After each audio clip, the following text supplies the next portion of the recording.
आपका स्वागत है। धौलीगिरी का ये गिरीखंड, दूर दूर तक फैला ये भूभाग, इसका जर्रा जर्रा उस लूट से सींचा गया है जिसने इंसानी सभ्यता की नई कहानी, नई इबादत लिखी है।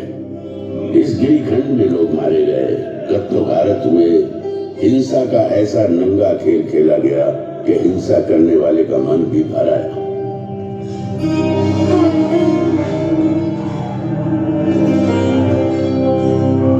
हैवानियत के बीच इंसानियत फिर से पैर जमाने लगी। हिंसा के खिलाफ अहिंसा की मजबूत जड़ें पहाड़ी चट्टानों, अंधेरे जंगलों, उफनती नदियों और महासागरों को चीरती सरहद पार तक फैल गई। और इसी धरती से इंसानियत का नया स्वर इस गिरीखंड से टकरा समस्त विश्व में गूंज उठा। समस्त मानव मेरी संतान है। मैं अपनी संतानों के लिए क्या चाहता हूं? मैं चाहता हूं उनका भला, उनकी खुशियां, इस संसार में भी और इसके बाद वाले संसार में भी। समस्त मानव जाति के लिए यही कामना है। तुम शायद ये समझ नहीं सकते कि मेरी ये कामना किस हद तक है, और यदि तुम में से कुछ इसे समझ भी जाने तो भी तुम इस कामना की शिद्दत को पूरी तरह नहीं समझ सकते। मैं अहिंसा के उसी नाद का प्रतीक हूं जिसने इस ब्रह्मांड को एक सूत्र में बांध रखा है, जिसका होना इंसानियत का होना है। यही भाईचारे की सच्ची परिभाषा भी है। सम्राट अशोक की ऐतिहासिक कहानी प्रारंभ होती है उनके दादा चंद्रगुप्त मौर्य से। ईसा की चौथी शताब्दी का अंत एक बटी हुई राजनीतिक स्थिति के शुरुआत का समय था। देश, जन, विष, ग्राम, कुल और राज्यों में बटे हुए थे। अलग अलग प्रदेश, अलग अलग शासक, अलग अलग शासन व्यवस्था, अलग अलग कायदे कानून। समय आया ईसा पूर्व 321 का। 25 साल का नौजवान चंद्रगुप्त मौर्य, हालांकि राजा नंद के मुकाबले उसकी फौजी ताकत कम थी, लेकिन कौटिल्य जैसे गुरु की कूटनीतिक चालें नंद की फौज पे भारी पड़ी।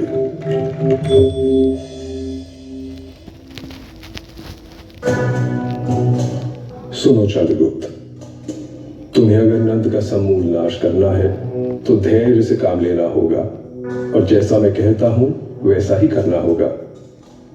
भूखे को अगर थाली की गर्म खिचड़ी खानी हो तो बीच में कभी हाथ नहीं डालना चाहिए।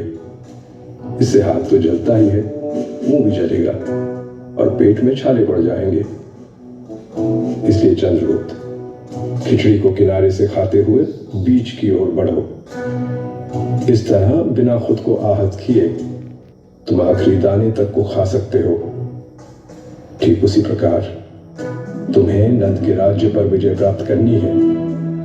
मेरे बताए मार्ग पे चलो। वो समय दूर नहीं जब सत्ता का केंद्र तुम्हारे हाथों में होगा। तुम अधिपति बनोगे। चंद्रगुप्त ने कौटिल्य के बताए मार्ग पर चलना शुरू कर दिया। सीमावर्ती क्षेत्रों के साथ छेड़छाड़ शुरू हो गई। लक्ष्य था केंद्र पर अधिकार जमाना। गंगा किनारे का प्रदेश चंद्रगुप्त की मुट्ठी में आ गया। इसी बीच सिकंदर भारत से वापस लौट गया। सिकंदर के चले जाने से जो खालीपन पैदा हुआ, चंद्रगुप्त ने उसका भरपूर फायदा उठाया। चंद्रगुप्त उत्तर पश्चिम की तरफ बढ़ता चला। इन प्रदेशों को तेजी से अपने कब्जे में करता सिंधु नदी तक जा पहुंचा। उसकी नजर सिंधु पार के इलाकों पर थी, लेकिन वहां शासन था सिकंदर के सेनापति सेल्यूकस निकेटर का। चंद्रगुप्त रुक गए।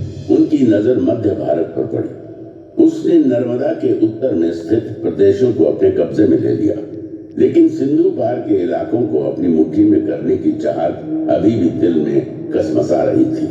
साल था ईसा पूर्व 305 का। चंद्रगुप्त सेल्यूकस से जा भिड़ा।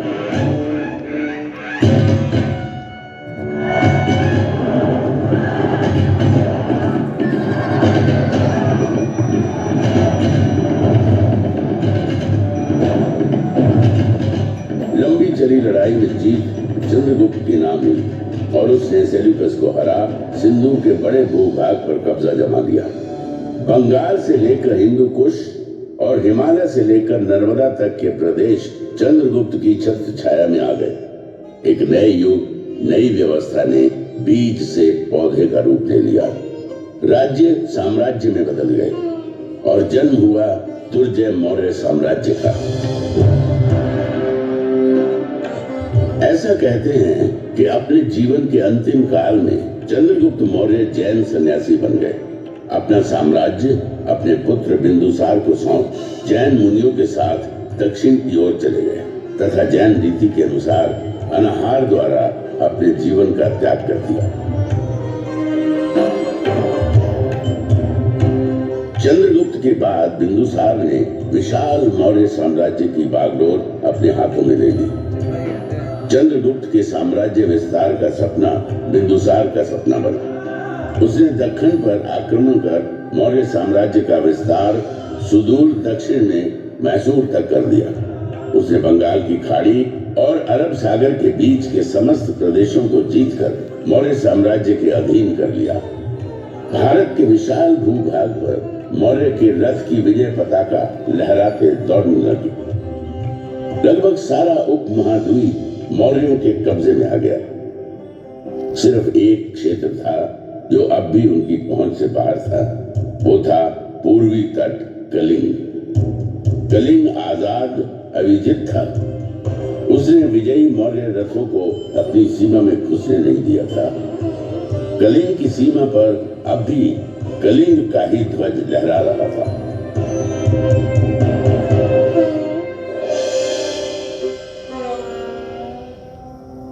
बिंदुसार की कई पत्नियों में से एक थी धर्मा।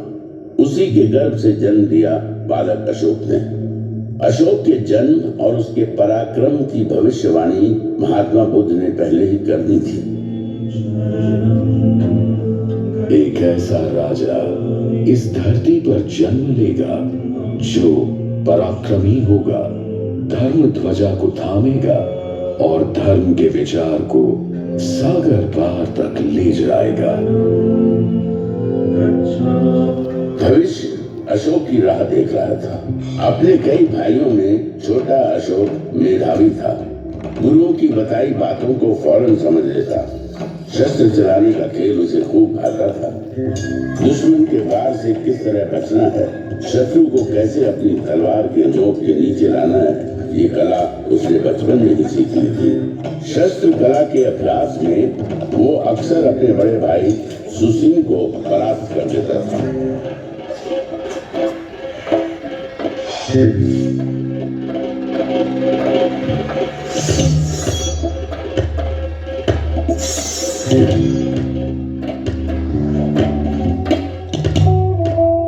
वाह, अद्भुत! अशोक मेरे पुत्र, तुम्हारा भाई सुशील तुमसे ज्येष्ठ है, उम्र में तुमसे बड़े हैं, लेकिन शस्त्र चलाने को तुम्हारी अद्भुत क्षमता और पराक्रम के आगे तुमसे छोटे हो जाते हैं। तुम दोनों मुझे प्रिय हो पुत्र। तुम पितामह चंद्रगुप्त के पौत्र हो, मौर्य साम्राज्य के भावी संरक्षक। तुम्हारी देखरेख में मौर्य वंश और साम्राज्य वैसे ही सुरक्षित रहेगा जैसे मां की गोद में और पिता की छाया में शिशु। पुत्र अशोक, अब समय आ गया है जब मैं तुम्हारे कंधे पर साम्राज्य के एक हिस्से की देखरेख का भार सौंप थोड़ा निश्चिंत हो सकूं। राजकाज में रुचि लेना प्रारंभ करो पुत्र। बिंदुसार ने अपने छोटे पुत्र अशोक को राजकाज के कामों में लगाया। उसकी प्रतिभा पर गहरा भरोसा दिखाया। पिता का ये अगाध प्रेम और अशोक के प्रति बढ़ते अनुराग से सुसीम व्याकुल हो उठा। अपने पिता की संतानों में मैं ज्येष्ठ हूँ। राज की जो बागडोर मेरे कंधे पे होनी चाहिए वो अशोक के कंधे पे डाली जा रही है। पिता का अशोक के प्रति यह अनुराग मन शंकित होता है। सुसीम बेचैन था और अशोक लगन धैर्य के साथ प्रांतों को नियंत्रित करने के कार्य में लग गया। अपने साहस, बुद्धि और नियंत्रण करने की अद्भुत क्षमता ने अशोक की लोकप्रियता में 4 चांद लगाना शुरू कर दिया। अशोक की बढ़ती प्रसिद्धि और प्रांतों को नियंत्रित करने की क्षमता से जहां एक तरफ बिंदुसार का भरोसा अशोक के प्रति बढ़ता जा रहा था, वहीं युवराज सुसीम का भावी सम्राट बनने का भरोसा डगमगाने लगा। युवराज होने के बावजूद अशोक उसे प्रतिद्वंदी की तरह नजर आने लगा। सुदूर उत्तर पश्चिम तक्षशिला के प्रांत में असंतोष बढ़ने लगा था। फौजी गुटबाजी शुरू हो गई थी। एक प्रांत के अंदर कई सैन्य दल बन गए थे। उनकी आपस की खींचतान और असंतोष से तक्षशिला खतरे में था। सुसीम के लिए यही अवसर था जब वो अशोक को पिता बिंदुसार की नजरों से दूर कर सकता था। सुसीम ने इस अवसर का भरपूर फायदा उठाया।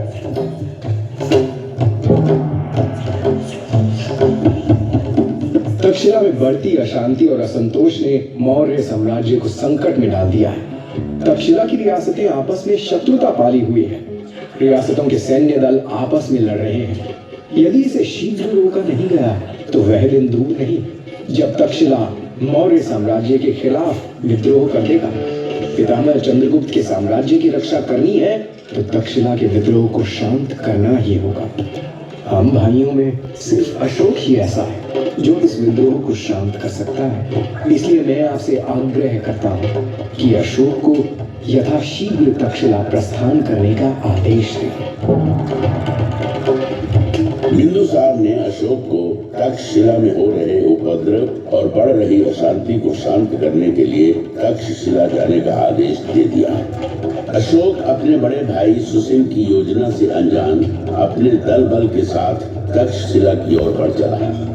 अशोक ने पाटलिपुत्र से तक्षशिला, आज के सिंध प्रदेश तक की लंबी यात्रा तय की। अशोक की व्यवहार कुशलता, उसकी बहादुरी और राज चलाने की उसकी नीति से तक्षशिलावासी पहले से ही परिचित थे। अशोक के तक्षशिला आगमन को वहां के लोगों ने बड़े उत्साह और खुले हृदय से लिया।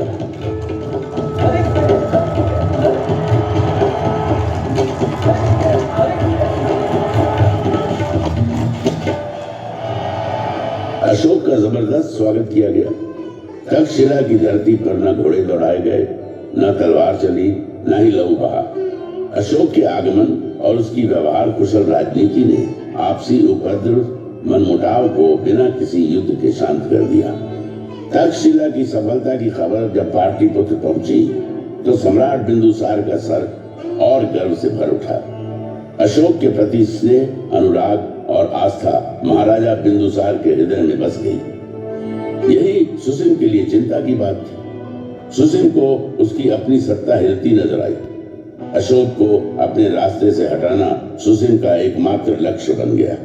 सुसीम ने अशोक के खिलाफ महाराज के कान भरना शुरू किए। महाराज बिंदुसार को अशोक के विरुद्ध करने के लिए जितने प्रयोजन हो सकते थे सब किए। सुसीम युवराज था, मौर्य साम्राज्य का भावी शासक। उसका इस प्रकार सोचना बिंदुसार को चिंतित किए जा रहा था। सुसीम की बातों में भविष्य के खतरे की गंध आ रही थी। बिंदुसार ने अशोक को अपने से दूर भेज दिया। अशोक को देश निकाला मिल गया। क्रोध और घृणा से भरा अशोक अपने भाई सुसीम की योजना को भली भांति समझ चुका था। अपने हृदय में धड़कती ज्वाला को दबाए अशोक मौर्य साम्राज्य से बाहर निकल गए।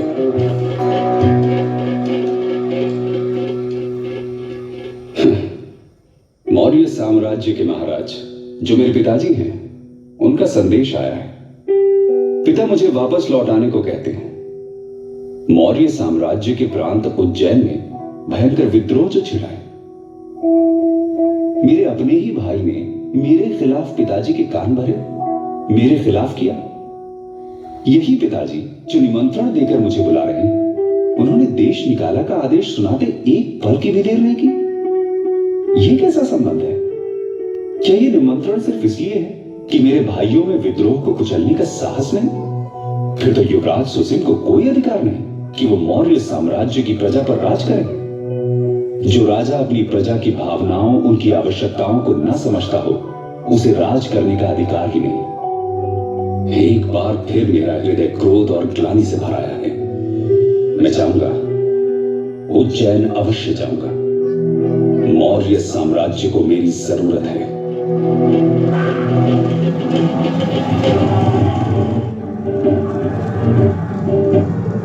अशोक की जोरदार वापसी हुई। अपनी पूरी ताकत, हौसले और सैन्य बल के साथ उज्जैन के विद्रोह को कुचलने अशोक निकल पड़ा। उज्जैन में घमासान मचा। अशोक ने अपनी पूरी शक्ति लगा दी। विद्रोह को पूरी तरह रौंद दिया गया। विद्रोही मारे गए। मौर्य साम्राज्य की हिलती नींव और गहरे धसती चली गई। जैनी के इस संग्राम में अशोक को चोट आई। घायल अशोक के उपचार में वैद्य लगा दिए गए। इन्हीं में एक थी बौद्ध सन्यासिनी देवी। दिन रात अशोक की देखभाल में लगी थी। देवी के संपर्क ने अशोक का परिचय बौद्ध धर्म और विचार से कराया। धर्म का विचार अशोक के मन को छू गया था। देवी का अनुराग और उसका संपर्क उसे भाने लगा। आगे चलकर अशोक ने देवी के अनुराग और उसके प्रति अपने लगाव को वैवाहिक रूप में बदल दिया। अशोक उज्जैनी के प्रशासन में लगे थे। उधर पाटलिपुत्र में उनके पिता बिंदुसार बीमार मृत्यु शैया पर पड़े संघर्ष कर रहे थे। पिता पुत्र दोनों संघर्षरत थे। दोनों ओर संघर्ष था जीवन का।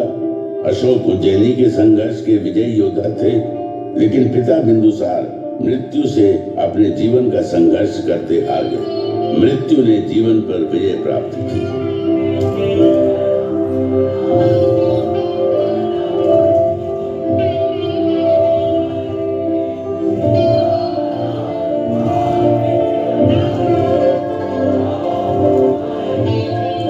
पिता से दूर पिता की मृत्यु के समाचार ने अशोक को पुनः नए संग्राम में ला खड़ा किया। धूल के गुबार उठने लगे।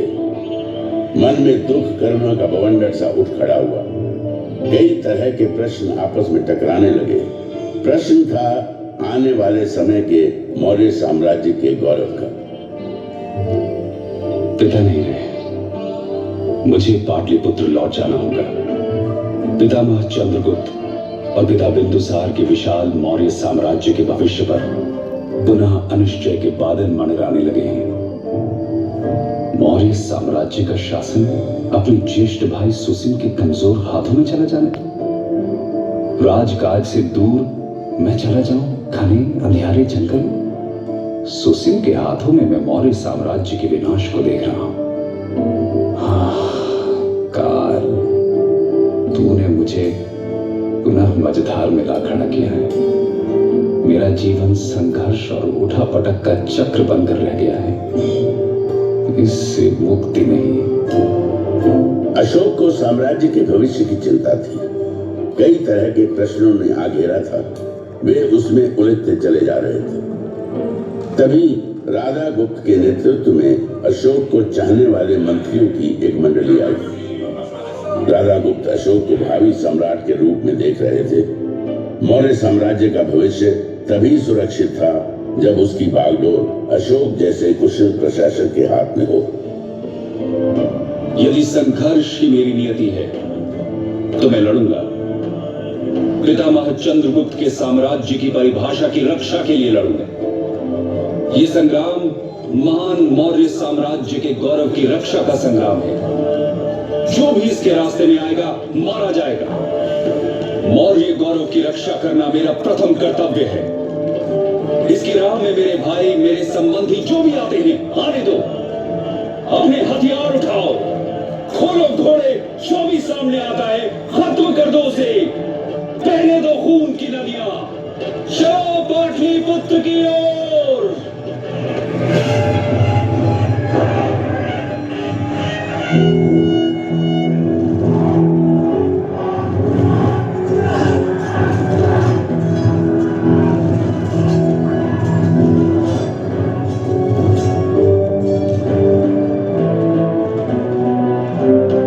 भयंकर मारकाट मची।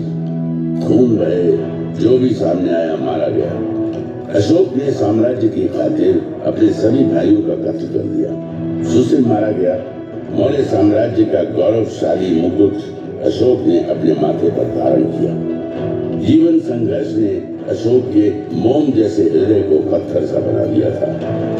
इस हृदय में दया नहीं थी, करुणा का कतरा कतरा सूख चुका था। पाटलिपुत्र की गद्दी पर बैठने के साथ ही अशोक ने साम्राज्य विस्तार के लिए एक के बाद एक कई लड़ाइयां लड़ी। युद्धों का ये सिलसिला लंबा चला, लेकिन एक प्रदेश अभी भी था जो अशोक की पहुंच से दूर था। वो प्रदेश था कलिंग प्रदेश। कलिंग अभी भी उसकी पहुंच से दूर था। कलिंग नरेश राजा अनंत चंद्रभान की जय। कलिंग नरेश राजा अनंत चंद्रभान की जय। कलिंग आजाद था, पराधीनता उसे स्वीकार न थी।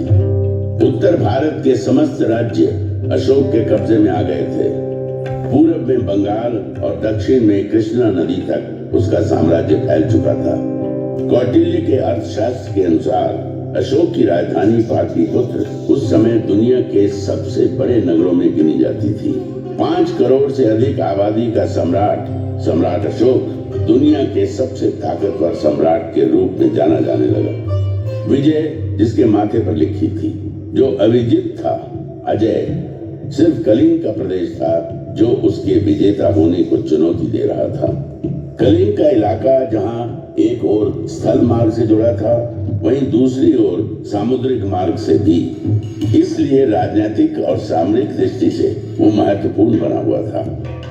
दूरदर्शी अशोक दक्षिण भारत पर अपनी बेहतर पकड़ बनाने के लिए कलिंग को अपने अधिकार में करने के महत्व को भली भांति समझ रहे थे। मौर्य साम्राज्य को अभेद्य बनाना है तो समुद्री मार्ग को अपने कब्जे में करना होगा। सामुद्रिक मार्ग भविष्य में आफत डाल सकता है। कलिंग, हाँ, कलिंग को कब्जे में करना होगा। कलिंग विजय भूमार्ग और जलमार्ग दोनों पर विजय लेकर आएगी। अशोक ने कलिंग के विरुद्ध युद्ध की घोषणा कर दी। अशोक के अश्वारोहियों और पैदल सैन्य बलों ने कलिंग को घेर लिया। जबरदस्त किलेबंदी की गई। देश के बाकी हिस्सों से कलिंग का संपर्क टूट गया। अशोक को लगा कि कलिंग जल्द ही घुटने टेक देगा, लेकिन कलिंग वासी स्वाभिमानी थे, स्वतंत्र विचारों के, स्वतंत्रता प्रिय थे। आजादी प्राणों से अधिक प्रिय थी। भयंकर मारकाट मची।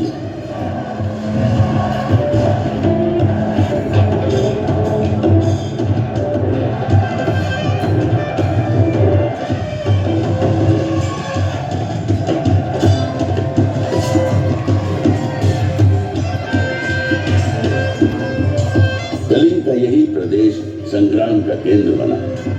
अशोक के अश्वारोहियों ने धौलीगिरी के प्रदेश को रौंद डाला। जबरदस्त मुकाबला हुआ। युद्ध चला। 1.5 लाख से अधिक लोग बंदी बना लिए गए। लाखों लोग मारे गए। घायलों की तो गिनती ही नहीं थी। कलिंग का युद्ध इतिहास की सबसे बड़ी त्रासदी बन गया। मानवता आंसू बहाती रही। इंसानियत ने बर्बरता और जुल्म के आगे घुटने टेक दिए। विजयी अशोक की विजय यात्रा कलिंग की भूमि पर निकली, लेकिन इस पराक्रमी राजा के विजय स्वागत में फूलों की पंखुड़ियां नहीं थी। स्वागत में थे कटे पिटे शव, अपने पतियों की मौत के शोक में विलाप करती स्त्रियां, लहू से कीचड़ बन आए राजमार्ग, शवों के विशाल ढेर, चील, गिद्ध, भेड़िए और सियारों के संवेद गीत। अशोक का हृदय दुख, करुणा और ग्लानि से भर उठा।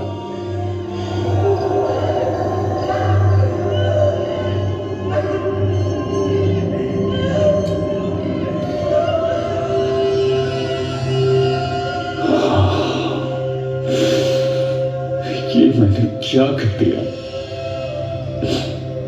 मैं तो निकला था विजय करने कि कलिंग की भूमि मेरा स्वागत करेगी, एक विजयी राजा की तरह। फूलों की वर्षा, चंदन और कुमकुम से मेरे माथे पर तिलक होगा।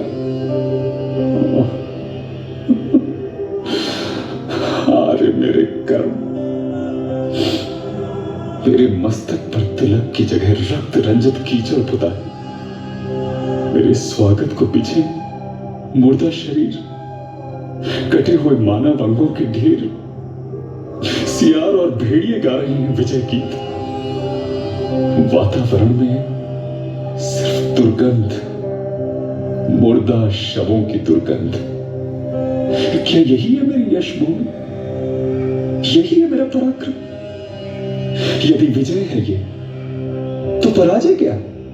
ये विजय है या पराजय? न्याय है या अन्याय? ये वीरता है या कायरता? क्या निरपराध बच्चों और स्त्रियों की हत्या ही वीरता है?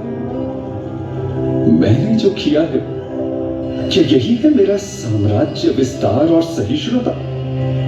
किसी के पति मारे गए, किसी के पिता, किसी के बच्चे, तो किसी के घर पर वो हमला। मुर्दा शवों के ढेर थे।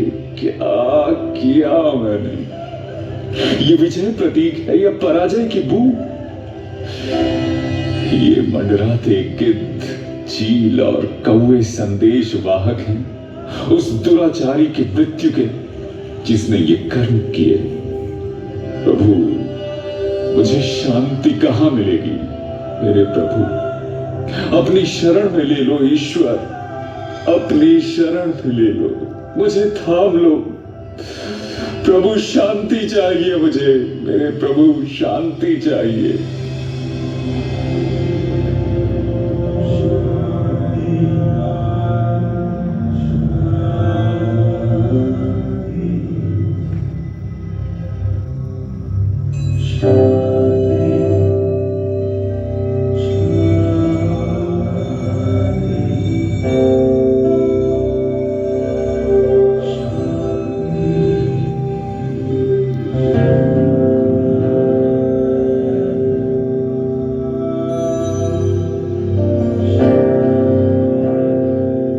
बौद्ध संत उपगुप्त और मंजूश्री ने अशांत व्यथित शोकाकुल अशोक के माथे पर स्नेह का हाथ रखा, उसकी उंगली थामी और हिंसा के मार्ग से अहिंसा के मार्ग पर लेकर चलते चले गए। उसने हिंसा का त्याग कर अहिंसा को अपना धर्म बना लिया। अशोक बुद्ध के मार्ग पर चल निकले और कहे गए, देवन प्रिय, देवताओं के प्रिय, प्रिय दासी। कलिंग, जहां अशोक ने युद्ध लड़ा, उसके हृदय का सबसे प्रिय प्रदेश बन गया। धौली की जो दया नदी रक्त से लाल हो गई थी, उसी दया नदी के तट पर बसे धौलीगिरी में अशोक ने कई चैत्य और स्तूप बनवाए, शांति संदेशों के स्तंभ खड़े करवा दिए। कलिंग के ये शिलालेख मानवीय समाज, न्याय और आदर्श की बात करते हैं। अशोक ने धम्म के विचार को अंगीकार किया। अहिंसा ही उसका मार्ग था। इंसान ही नहीं, पशुओं, जीव जंतुओं की हिंसा पर भी रोक लगा दी गई। शाकाहार का विचार दिया। जाति पाति के भेद खत्म कर दिए गए। लोक कल्याण और जनहित उसके शासन के मंत्र बन गए। सड़कों पर मैंने बड़ वृक्ष लगवाए हैं जो पशुओं और मनुष्यों को छाया देंगे। प्रत्येक 9 मील की दूरी पर मैंने आम के बागीचे लगवाए और कुएं खुदवाए हैं। विश्राम गृह बनवाए हैं, कई प्याऊ बनवाए हैं। मैंने ये सब इसलिए किया है कि मेरी प्रजा धम्म के अनुसार आचरण करे। धम्म की नीति को लागू करने के लिए उसने धर्माधिकारी नियुक्त किए और धम्म के विस्तार के लिए कई शांति संदेशकों को देश विदेश के विभिन्न हिस्सों में भेजा।